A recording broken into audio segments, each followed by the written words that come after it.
لا دی. اگر آخرت کے اوپر جنت میں جائے وہاں تو کتنی ملے گی اس کا تو انتہا نہیں. جنت کی نعمتوں پہ کیا ہوگا؟ ایک نعمت ایک پل آدمی 70 سال تک کھاتا رہے گا اور اس کا پیٹ نہیں بھرے گا, اس کی لذت ختم نہیں. وہ نعمت کا تو ہم یہاں سوچ نہیں سکتے, ہمارے دماغ میں نہیں آ سکتا, ہمارے عقل میں نہیں آ سکتا.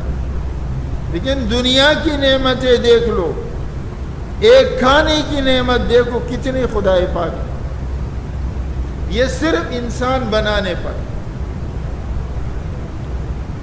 پھر انسانوں میں ہمیں ایمان والا کلمے والا بنا دیا. ایک ذرہ ایمان کا جس کے دل میں جو کامل ایمان ہو اس کا تو کوئی حساب نہیں. ایک ذرہ ایمان کا جس کے دل میں ہوگا, یعنی خالی کلمہ پڑھا ہوگا اور کوئی عمل نہیں کیا ہوگا, اگرچہ وہ اپنے گناہوں کی سزا بھگتے, اول تو اللہ معاف کرنے والا, اس کے دربار سے امید ہے, لیکن اگر بھگتے اور پھر سزا کے بعد آخر نکل جائے گا, ساری زندگی نہیں رہے گا جہنم میں, تو نکلنے کے بعد جنت میں اس کو لے جا کر اس دنیا سے 10 گنا بڑی جنت ملے گی. اور جنت کی زمین کیسی ہے؟ ایک بالش زمین جنت کی اس دنیا کے سارے خزانوں سے زیادہ قیمت. تو بتاؤ ذرے والے ایمان کی والے کو کتنی خزانے ملیں گے؟ اس 10 گنے بڑے جنت میں کتنے پل ہوں گے, کتنی درختیں ہوں گی, کتنے مکانات ہوں گے, کتنے اس کے لیے اسباب ہوں گے, وہ ہم نہیں گن سکتے, وہ تو اللہ نے بیان ہی نہیں. لیکن اس سے 10 گنا, یہ میرے محبوب صلی اللہ علیہ وسلم 10 گنا بڑی جنت ملے گی. حدیث شریف میں آتا ہے ایک آدمی جو بالکل گناہوں سے بھرا ہوا, اس کو جہنم کے دروازے پہ بٹھا دیں گے, یا آراف پہ. آراف ایک دیوار ہے جو جہنم اور جنت کے بیچ کے درمیان ہے. اس کو وہاں کی گرمی نظر آئی, تپش ملے گی, جہنم کی گرمی یہاں سے 70 گنا زیادہ ہے. وہ عرض کرے گا, یا اللہ میرا منہ پیر دے اس جہنم سے, یہ بڑکتی ہوئی آگ, یہ دہکتی ہوئی آگ مجھے بہت ہر وقت ڈرا رہی, میرا منہ ذرا جنت کی طرف دوسری طرف پیر. اللہ پاک ارشاد فرمائے گا, اے بندے تو میرے ساتھ عہد کر لے اور کچھ تو نہیں مانگے گا. یہ تو کمزور ہے نا انسان, خلق الانسان ضعیف. یہ اپنے زبان سے عہد کر لے, کہہ دے گا یا اللہ میں اور کچھ نہیں مانگوں, بس یہ آخری میرا ایک مطالبہ ہے. اللہ پاک اس کا رخ نہیں پھیرے. اب رخ جب پیر دیں گے تھوڑی دیر تو یہ صبر کرے گا, اب ادھر کمر پہ تو گرم گرم ہوا لگے گی, تو یہ پھر کہے گا اللہ پاک سے, اپنا وعدہ بھول جائے گا, اپنے دماغ کا وعدہ, یا اللہ ذرا مجھے اس دیوار سے نیچے اتار دے. اللہ پاک فرمائیں گے, تو نے میرے ساتھ وعدہ نہیں کیا تھا کہ میں اور کچھ نہیں مانگوں گا؟ وہ کہے گا یا اللہ آپ کچھ نہیں مانگو, اتنا تو کر دے, یہ گرمی جو مجھے پہنچ رہی برداشت سے باہر ہے. اللہ فرمائیں گے اچھا تیرا وعدہ ہے, کہاں وعدہ ہے؟ اب اس کو نکال کے ادھر نیچے لے آئیں گے جنت کے دروازے. اب جنت کی نعمتیں دیکھے گا تو اس کے دل میں کچھ دیر تو صبر ہوگا, پھر اس کے دل میں تمنا پیدا ہو جائے گی, یا تر اندر دروازے سے اندر ہو جائے. وہ وعدہ بھول جائے گا. کتنے وعدے بھولتے, لیکن خدا بھی کتنا معاف کرنے والا, بڑا مہربان ہے, اس کی مہربانی کی کوئی حد نہیں. پھر اللہ سے عرض کرے گا, یا اللہ ذرا مجھے اس دروازے میں اندر داخل کر دیں. اللہ پاک فرمائیں گے اے بندے تو نے وعدہ نہیں کیا تھا میں اور کچھ نہیں مانگوں؟ وہ کہے گا یا اللہ یہ آخری تمنا ہے، آخری وعدہ ہے، ذرا یہ نعمتیں دیکھ دیکھ کے میرے منہ میں پانی آتا ہے، مجھے ذرا اندر کر.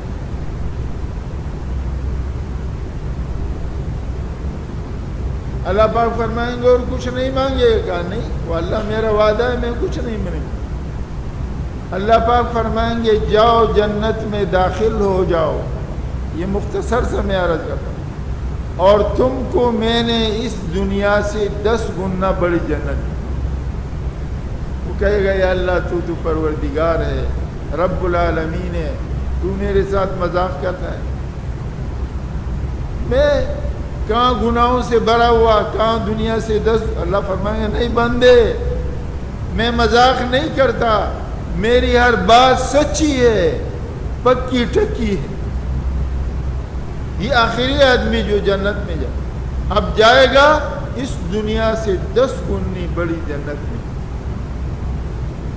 یہ کلمے کی دولت، صرف کلمے کی دولت. اور یہ کافر ساری زندگی جہنم میں، ساری زندگی چیخ کہتے 500 برس تک یا حنان یا منان چیختا رہے، اے بڑے بردبار ذات، اے احسان کرنے والے. آواز کوئی سنے گا نہیں 500 برس تک. 500 برس کے بعد اللہ کہیں اخسؤوا فیہا ولا تکلمون، اس جہنم میں ذلیل بن کر رہو، میرے ساتھ بات مت کرو، تمہاری کوئی بات نہیں سنے گی. پھر چیخے گا، چلائے گا. اس لیے آپ صلی اللہ علیہ وسلم نے کیا ارشاد فرمایا، جب تم سے کوئی پوچھے آپ کا کیا حال ہے تو جواب میں کیا کہو؟ چاہے کسی بھی تکلیف میں ہو، کتنے ہی پریشانی میں ہو، پھر بھی یہ جواب دو الحمدللہ علی کل حال واعوذ باللہ من حال اہل النار. اے اللہ تیری تعریف ہے، ساری تعریفیں تیرے لیے ہر حال پہ، جس حال میں رکھے، کلمے کے ساتھ رکھے، جس حال میں رکھے.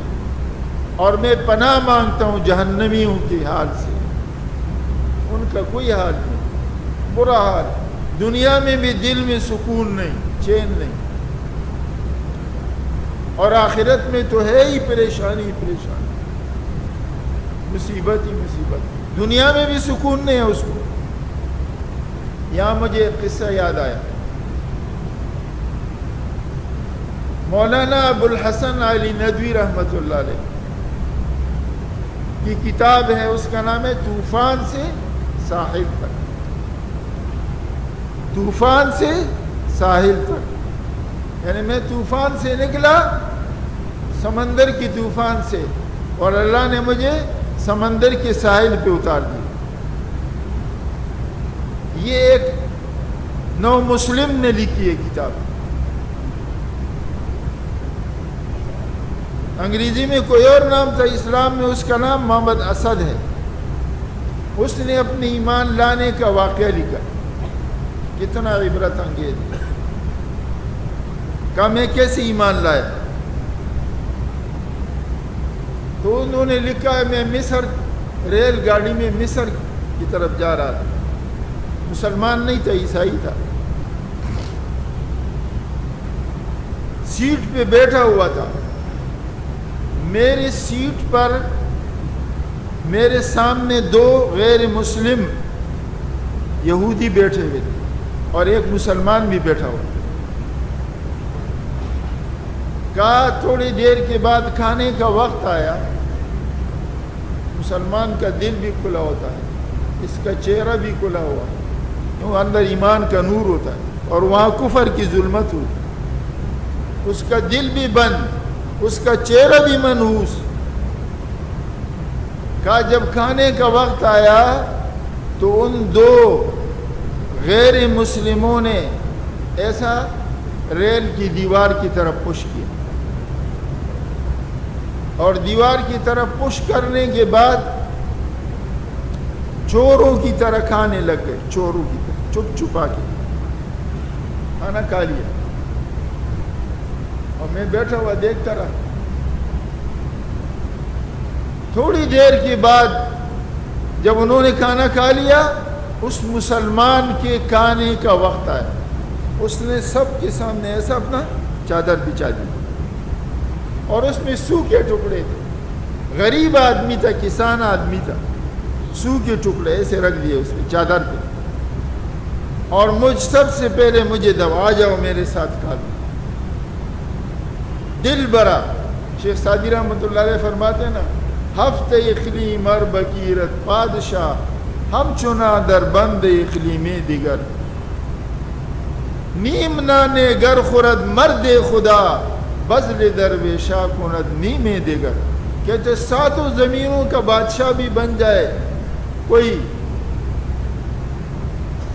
تو 8ویں کی تلاش میں رہے گا, دنیا سے دل نہیں بھرے گا. اور ایک اللہ والا درویش آدھی روٹی مل جائے اس کو بھی 2 ٹکڑے کرے گا, آدھا کسی اور کو دے گا. دل اس کا بڑا غنی, دل مستغنی. الغنا غنا القلب. اصل غنا کیا ہے؟ دل کا غنا ہے. دل بھوکا ہے تو ساری دنیا کے خزانے پھر بھی بیچارہ بھوکا چیخے گا ہے میرا یہ کمی ہے یہ کمی ہے, اور اس کا دل بھرا ہوا. تو یہ مسلمان کا دل بھرا ہوا, آ جاؤ کھا لو میرے ساتھ. مجھے کہا, ان پادریوں کو بھی کہا آ جاؤ کھا لو میرے ساتھ شریک ہو جاؤ, جو میرے پاس ہے اس میں شریک ہو جاؤ. ہم نے آپ کا بہت شکریہ. اور پھر شیر کی طرح کہانے لگ گیا, نہ چوروں کی طرح. کہا میں حیران ہو گیا, یہ کیا بات ہے فرق؟ یہ غریب ہے, فقیر ہے, سوکھی روٹیاں, ان کے پاس سالن ہے, سب چیزیں. تو میں نے معلوم, میں خود مسلمان نہیں تھا, میں نے معلوم کیا, اللہ پاک ہدایت دے رہا ہے. میں نے معلوم کیا ان سے کہ بھائی آپ کون ہو؟ کہا میں مسلمان ہوں, کلمے والا. اور آپ یہودی عیسائی ہوں. کہا میں نے پہلے تو یہ مذہب پوچھا, اس کے بعد میں نے ان کے چہروں کا سبق لیا, جائزہ لیا.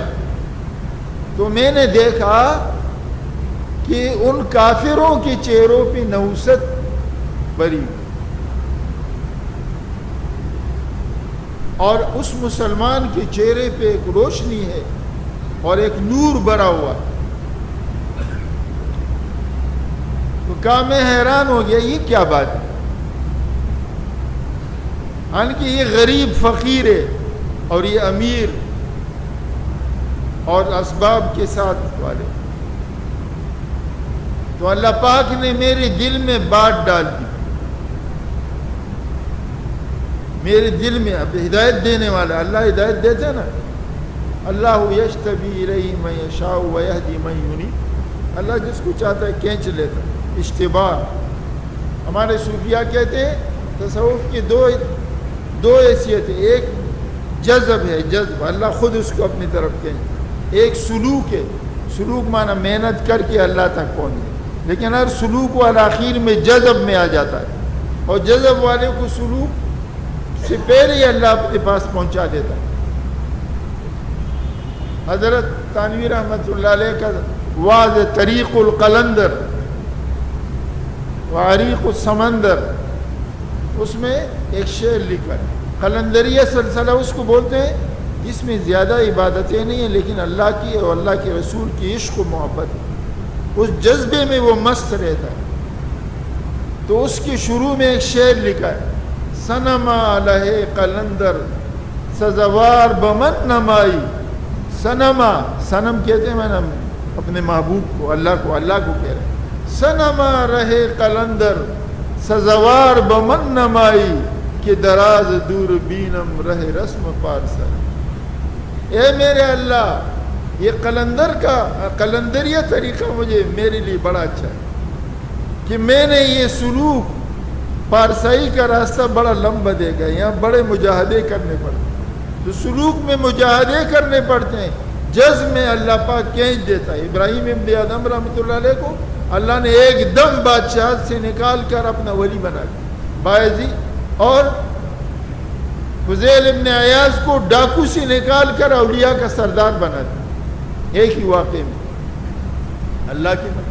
تو کہتا ہے سنما رہے قلندر سزاوار بمن نمائی کہ دراز دور بینم رہے رسم پارسا.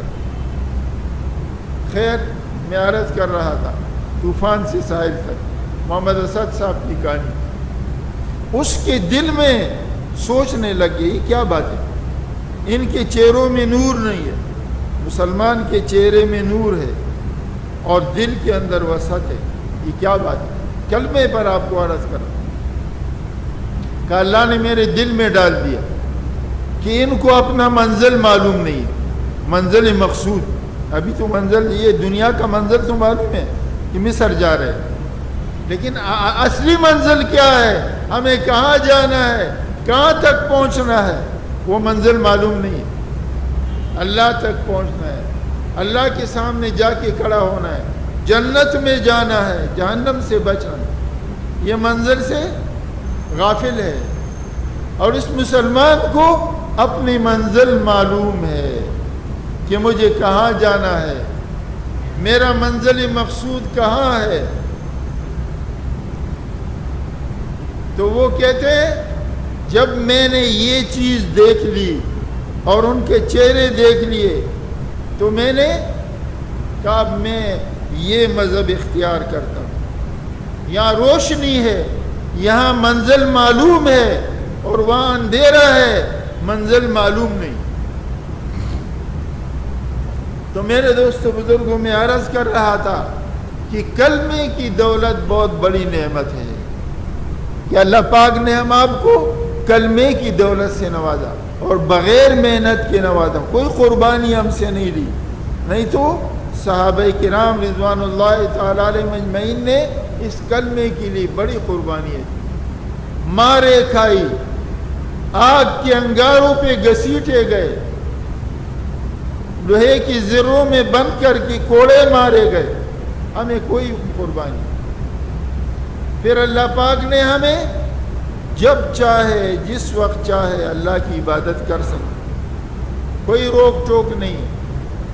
ایسے ملک ہے جہاں مسلمان ہے آباد, شکر ادا کرے اپنے ملک پر اور اس کی حفاظت کے لیے دعا کرے. ایسے ملک ہے جہاں کلمہ پڑھنا منع ہے, اذان دینا منع ہے, اذان نہیں سنتے, اذان پر پابندی, کلمے پر پابندی. اللہ پاک نے ہمیں آزادی کے ساتھ جب چاہے نماز پڑھو, جب چاہے اذان دے دو.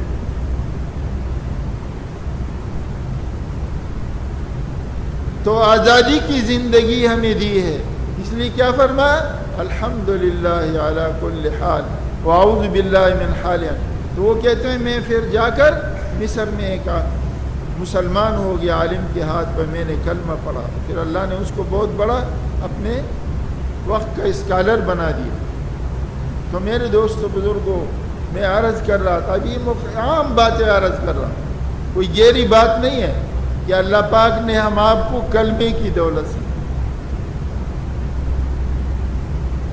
اور اس کے بعد نعمت کیا دی, ہمیں حضور پاک صلی اللہ علیہ وسلم کی امت میں پیدا فرمایا.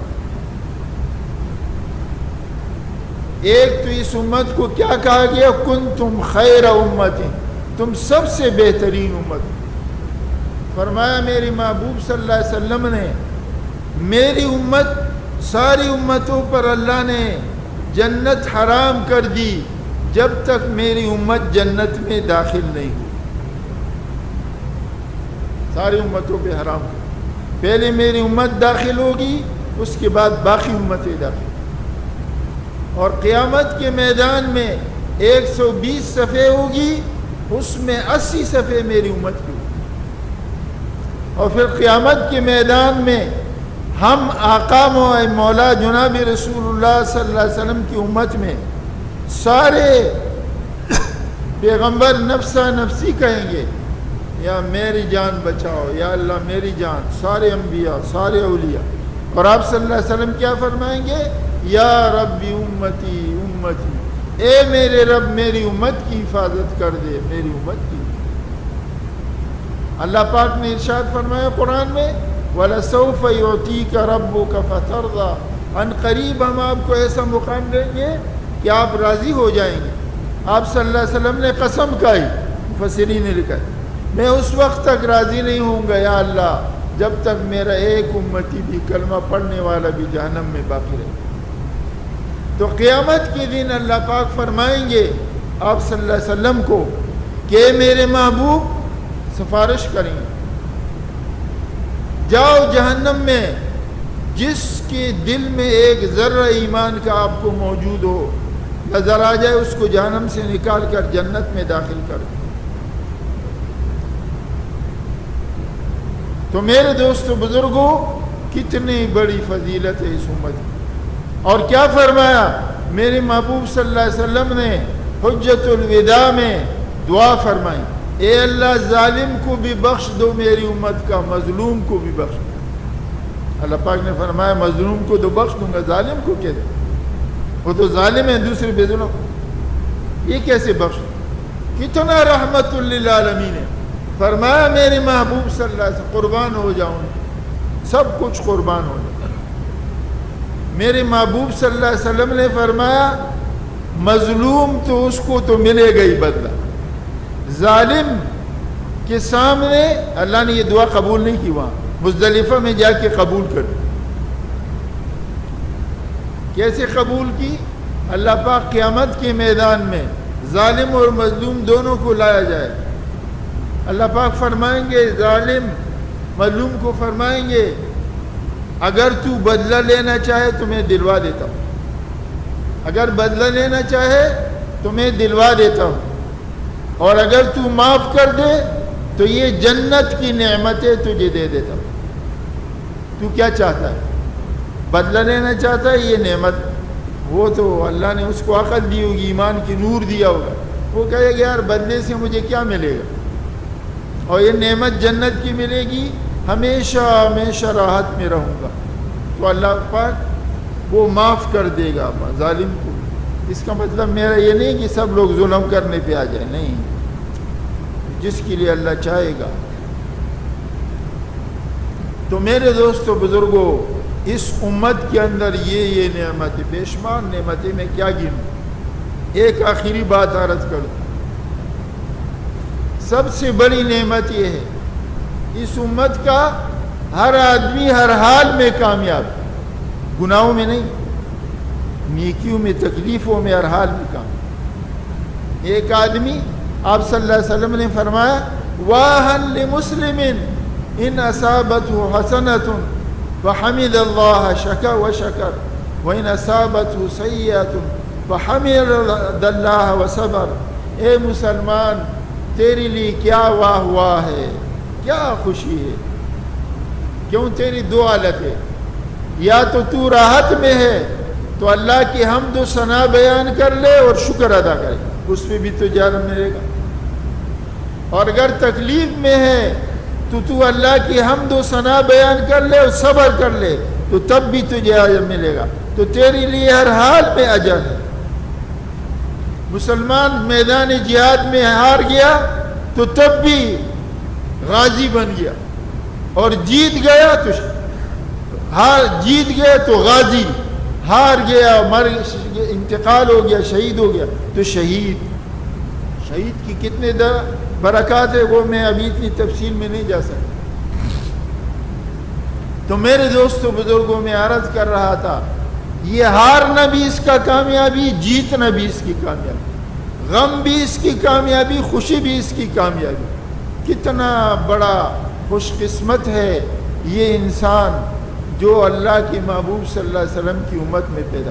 اس لیے ہم ہر حال میں اللہ کا شکر ادا کریں، اور اللہ کی نعمتوں پہ دیکھو گن نہیں سکتے، شکر ادا نہیں کر سکتے۔ آپ صلی اللہ علیہ وسلم نے کیا دعا فرمائی؟ اللہم لا احصی ثناء علیک انت کما اثنیت علی نفسک۔ اے اللہ، میں تیری نعمتوں کا حق نہیں ادا کر سکتا، نہیں گن سکتا۔ انت کما اثنیت علی نفسک، آپ ایسے ہیں جیسے تو نے اپنی خود تعریف فرمائی۔ تو ہم تو کہے یا اللہ میں تیری نعمتوں کا شکریہ نہیں ادا کر سکتا، تیری ذات ایسی ہے جیسے تو نے خود اپنی تعریف کی۔ تو اس لیے اللہ پاک فرماتے ہیں وَإِن تَعُدُّوا نِعْمَةَ اللَّهِ لَا تُحْصُوهَا، اگر تم اللہ کی نعمتوں کو گنو گے گن نہیں سکتے۔ ہر حال میں اللہ کا شاکر رہے، اور الحمدللہ علی کل حال، اللہ کی تعریف ہر حال میں۔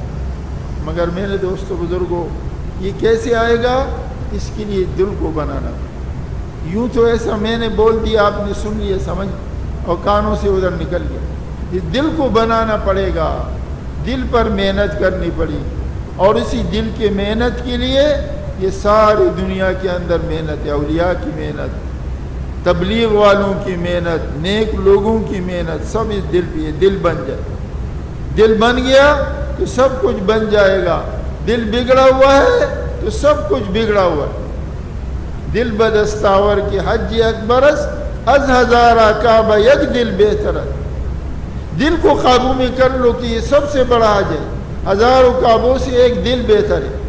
دل کیا کی وجہ بیان کی؟ دل گزرگاہ جلیل اکبرس کعبہ بنیاد خلیل آزرت۔ دل تو اللہ کی گزرگاہ ہے، اللہ کی ٹھہرنی۔ لا یسعنی ارضی ولا سمائی الا قلب عبد مومن۔ اللہ کہتے ہیں نہ زمین مجھے سما سکتی ہے، نہ آسمان سما سکتا ہے، مگر مومن کا دل مجھے سماتا ہے۔ تو مومن اللہ کا دل اللہ کا گزرگاہ ہے، ٹھہرنے کی جگہ ہے، اللہ کی رہنے کی جگہ۔ مگر دل کب؟ جب بن جائے۔ اس بنانے کے لیے ساری محنت ہے۔